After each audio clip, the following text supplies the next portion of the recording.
আসসালামু আলাইকুম। গণজাগরণ কণ্ঠ টিভির পক্ষ থেকে সবাইকে স্বাগতম। আপনাদের সাথে আছি আমি মোহাম্মদ শুভ। দিনাজপুরে উৎপাদনে ফিরেছে বড়পুকুরিয়া তাপ বিদ্যুৎ কেন্দ্র, সরবরাহ হচ্ছে জাতীয় গ্রিডে। দিনাজপুর 13ই সেপ্টেম্বর ইউএনবি 3 দিন পুরোপুরি বন্ধ থাকার পর বিদ্যুৎ উৎপাদনে ফিরেছে দিনাজপুরের বড়পুকুরিয়া তাপ বিদ্যুৎ কেন্দ্র। তাপ বিদ্যুৎ কেন্দ্রের প্রধান প্রকৌশলী আবু বক্কর সিদ্দিক জানান, ওভারহোলিং শেষে 125 মেগাওয়াট বিদ্যুৎ উৎপাদন ক্ষমতা সম্পন্ন 1 নম্বর ইউনিটটি বৃহস্পতিবার বিকাল 5টায় সচল করা হয়েছে। রাত 8টার পর থেকে বিদ্যুৎ উৎপাদন শুরু হয়। উৎপাদিত 60 থেকে 65 মেগাওয়াট বিদ্যুৎ সরবরাহ করা হচ্ছে জাতীয় গ্রিডে।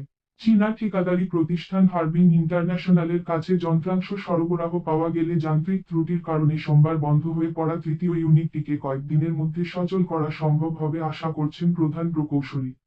অন্যদিকে 125 মেগাওয়াট ক্ষমতাসম্পন্ন 2 নম্বর ইউনিটটি বছরের শুরু থেকে পুরো অচল হয়ে পড়ে রয়েছে। সর্বশেষ গেল সোমবার তৃতীয় ইউনিটটি যান্ত্রিক ত্রুটির কারণে বন্ধ হয়ে পড়ায় সঙ্গে সঙ্গে কেন্দ্রে বিদ্যুৎ উৎপাদন পুরোপুরি বন্ধ হয়ে যায়। এদিকে জাতীয় গ্রিডে বিদ্যুৎ সরবরাহের কারণে লোডশেডিং কমেছে দিনাজপুর সহ উত্তরের জেলাগুলোতে। কৃষিক্ষেত্রে চাষাবাদে বিদ্যুৎ নির্ভর সেচযন্ত্রের পাশাপাশি ভোগান্তি কমেছে অন্যান্য সেক্টরে। উৎপাদনে প্রাণচাঞ্চল্য বেড়েছে চালকল সহ শিল্প কারখানায়।